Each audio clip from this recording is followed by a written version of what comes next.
அனைவருக்கும் வணக்கம். நம்மில் பல பேர் தினமும் கோயிலுக்கு போறோம். ஆனா அங்க எப்படி நடந்துக்கணும், எந்த தெய்வத்தை எத்தனை முறை சுத்தி வரணும்னு தெரியாமலேயே பல விஷயங்களை செய்றோம். நாம செய்யற சின்ன சின்ன தவறுகள் கூட நம்ம வழிபாட்டோட பலனை தடுத்துடலாம். இன்னைக்கு வீடியோல ஒரு கோயிலுக்குள்ள நுழைஞ்சதுலேருந்து வெளியே வர்ற வரைக்கும் நாம கடைபிடிக்க வேண்டிய ஆசாரமான வழிபாட்டு முறைகளை விரிவா பார்க்க போறோம். ஸ்கிப் பண்ணாம முழுசா பாருங்க. முதல்ல கோயிலுக்கு போகும்போது குளிச்சுட்டு மனசும் உடலும் சுத்தமா இருக்கிற மாதிரி பாத்துக்கணும். வெறும் கையோட கோயிலுக்கு போகவே கூடாதுங்க.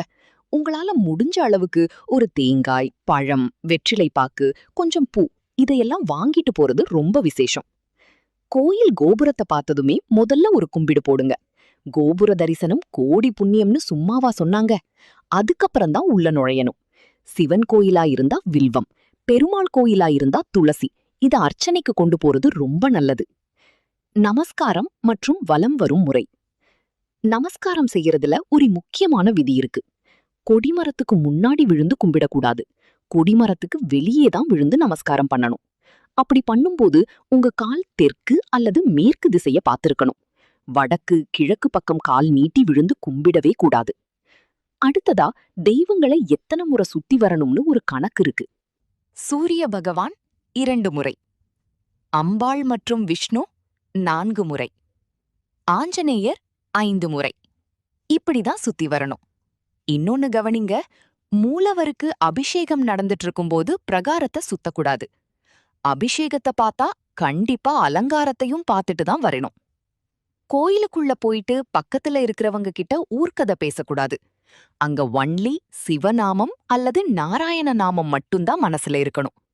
ஒரு முக்கியமான விஷயம், கோயிலுக்குள்ள ஒருவரையொருவர் கும்பிடக்கூடாது. அப்படி பண்ணா கும்பிட்டவங்களோட பாவம் எதிர்ல இருக்கிறவங்கள சேரும்னு சொல்லப்படுது. அதே மாதிரி சனி பகவான நேருக்கு நேர் நின்னு கும்பிடாதீங்க. ஆனா ரிஷபம், துலாம், அவிட்டம் நட்சத்திரக்காரர்களுக்கு இந்த தோஷம் கிடையாது. எல்லாத்துக்கும் மேல கோயில் வளாகத்தை அசுத்தம் செய்யறது மிகப்பெரிய பாவம். அங்க கிடைக்கிற பிரசாதத்தை தவிர வேற எதையும் வீட்டுக்கு எடுத்துட்டு வராதீங்க. சண்டிகேஸ்வரர் மற்றும் பைரவர் வழிபாடு.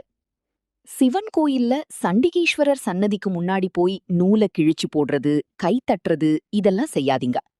அமைதியா சிவத்தியானம் பண்ணிட்டு சிவபெருமானோட அருளை தவிர நான் வேற எதையும் எடுத்துட்டு போகலன்னு அவர்கிட்ட மனசார சொல்லிட்டு வாங்க. உங்களுக்கு செய்வினை தோஷம் மாதிரி பயம் இருந்தா சிவன் கோயில்ல காலபைரவரையும் பெருமாள் கோயில்ல சக்கரத்தாழ்வாரையும் வழிபடுங்க. அந்த பயம் நீங்கிடும். அப்புறம் கோயிலுக்கு போயிட்டு நேரே வீட்டுக்கு தான் வரணும், வேற எங்கேயும் போகக்கூடாது. இப்படி செஞ்சா மகாலட்சுமி கடாட்சம் கண்டிப்பா கிடைக்கும்.